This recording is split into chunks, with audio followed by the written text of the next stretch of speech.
আছি আপনারা অবশ্যই প্রতিটি গ্রেপ্তারের দাবিতে শাস্তির দাবি অবশ্যই। চট্টগ্রাম মহানগর গণপরিবহন শ্রমিক পরিষদের পক্ষ থেকে আজকে আমরা যে ঘোষণা দিয়েছি আগামী 25 তারিখ, গতকালকে চট্টগ্রামের 13 সংগঠন বিশিষ্ট যে সমন্বয় আজকে এখানে দিয়েছি, সারা চট্টগ্রামে গণপরিবহন সমন্বয় পরিষদের অধিকারীরা আমাদের সাধারণ চালক শ্রমিকদের উপরে আক্রমণ করে।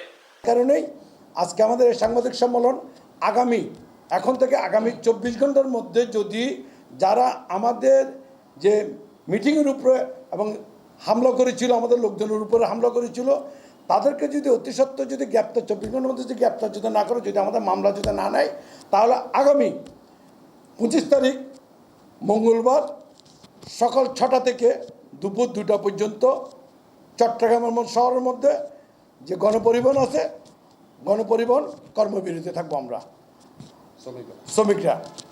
আমরা আপনাদের মাধ্যমে আমরা ওনাদেরকে চট্টগ্রামে যে পুলিশ কমিশনার সাহেব আছেন ওনাকে জানা দিচ্ছি এবং জেলা প্রশাসক সাহেবকে জানা দিচ্ছি এবং যারা বিভিন্ন প্রশাসন লোকজন আছে তাদেরকে আপনাদের মাধ্যমে এই জিনিসটা আমরা জানা দিচ্ছি। আগামী 24 ঘন্টা, আবারও বলতেছি, আগামী 24 ঘন্টার মধ্যে যদি তাদেরকে যদি গ্রেপ্তার করা না হয় এবং আমাদের মামলাটা যদি না নেওয়া হয়, তাহলে 25 তারিখ আমরা কর্মবিরতি যাব সকাল 6টা থেকে দুপুর 2টা পর্যন্ত। আসসালামু আলাইকুম।